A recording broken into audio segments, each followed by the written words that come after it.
আসসালামু আলাইকুম, কেমন আছেন সবাই? আশা করছি নিশ্চয়ই অনেক ভালো আছেন। আমি আলহামদুলিল্লাহ ভালো আছি। আজকে মানে সকাল থেকে মনে হচ্ছিল যে মানুষ আসলে অভ্যাসের দাস। আসলেও ঠিক তাই। যেমন ধরেন, প্রতিদিন কন্টিনিউয়াসলি একটা জিনিস করতে থাকলে একদিন করতে না পারলে কিন্তু সেটা খারাপ লাগে। যেমন ধরেন, আপনি প্রতিদিন নামাজ পড়লেন, প্রতিদিন নামাজ পড়াও কিন্তু একটা অভ্যাস। মানে এখন বর্তমানে প্র্যাকটিসিং মুসলিম কিন্তু অনেক কম। আমরা শুধু শো অফের জন্যই দেখা যায় যে নামাজ পড়ি, রোজা রাখি, লাভলা যেই হোক না কেন। তো প্র্যাকটিসিং মুসলিম আসলে আমাদের হতে হবে। যেমন ধরেন, আপনি 5 ওয়াক্ত নামাজ যদি পড়তে থাকেন, তো মাঝখানে যদি এক ওয়াক্ত ছুটে যায় আপনার, তাহলে কিন্তু আপনার খুব কষ্ট লাগবে। সেরকম আমাদের মানে সব বিষয়ই আমরা যখন দেখা যায় যে বাসা থেকে বের হলাম, বাসা থেকে বের হওয়ার সকালে বের হওয়ার আগে প্রতিদিন দেখলেন আপনার খাবার টেবিলে আপনার সব কিছু দেওয়া আছে, খাবারটা খেয়ে আপনি যাচ্ছেন। একদিন যদি তার ব্যতিক্রম হয়, তাহলে দেখা যাবে যে আগের আগের অনেকগুলো দিনের যে আপনি খাবার টেবিলে রেডিমেড খাবার পেতেন, সেই জিনিসটা কিন্তু আপনি মানে ভুলেই যাবেন, তাই না? এগুলো কিন্তু আসলে ঠিক না। আমি দেখেছি যে আমার আগে একটা প্রতিবেশী ছিল, তো সে মানে সংসার নিয়ে খুব কনসার্ন থাকতো।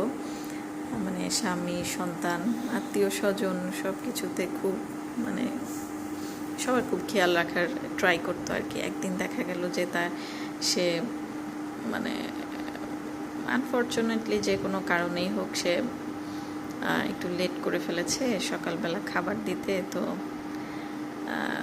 তারপরে ওর হাজব্যান্ড খুব মানে ভাষণ শুরু করছে আর কি, কেন খাবার দেওয়া হয় না, হ্যান ত্যান। কিন্তু মানে আমি শুনছিলাম, যেহেতু পাশাপাশি বাসা, সেহেতু পাশের বাসায় কি হয় না হয় চিল্লাপাল্লা একটু শোনাই যায়। কিন্তু আমি মানে দেখেছি যে ওই ভাবিটা মানে প্রত্যেকটা দিন এত সুন্দর করে খাবার দাবার সব মানে পানিটা পর্যন্ত একদম খাবারের টেবিলে রেখে দেয়। তো তো ওনার হাজব্যান্ড আসলে একদিন খাবার ঠিক মতো পায়নি দেখে মানে ওইটা আসলে মেনে নিতে পারেনি। সেরকম আমাদের মানে ভালোবাসাগুলো এরকম আর কি। আমরা আসলে ভালোবাসাটা একটা মানে অভ্যাস। আবার ভালোবাসা পেতে পেতেও যখন দেখবেন যে আপনি ভালোবাসা পাননি, তখন সেটাও আপনার মানে মনের মধ্যে অনেক গেঁথে থাকে। আবার ভালোবাসা না পেতে পেতে সেটাও কিন্তু মানে অভ্যাস হয়ে যায়, তাই না? আপনি মনে করেন যে মানে অনেক দিন ধরে কোনো ভালো ব্যবহার পেলেন না, ভালোবাসা পেলেন না, বা সবসময় নেগলেক্ট হতে থাকলেন। এরকম নেগলেক্ট হতে থাকতে থাকতে এক সময় দেখা যাবে যে আপনার মনে মানে অন্য মানে মানুষের প্রতি সেরকম ভালোবাসেন, আর এটাই আপনার অভ্যাস হয়ে গেছে। আগে যেরকম আপনি দেখবেন যে আপনার অনেক মানে মানে কারোর প্রতি অনেক ভালোবাসা কাজ করতো, সেটা আস্তে আস্তে কমে গেছে। এটাও কিন্তু একটা অভ্যাসের ব্যাপার। সো পরিবারের মানুষদের প্রতি অনেক মানে যত্নশীল হতে হবে আর কি। সবাই সবার মা বাবার প্রতি খেয়াল রাখবেন, মা বাবার একটু খোঁজ খবর নেবেন।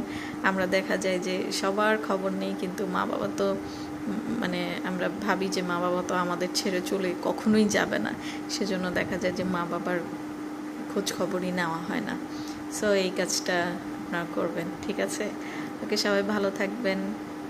আল্লাহ হাফেজ। আমার জন্য সবাই দোয়া করবেন।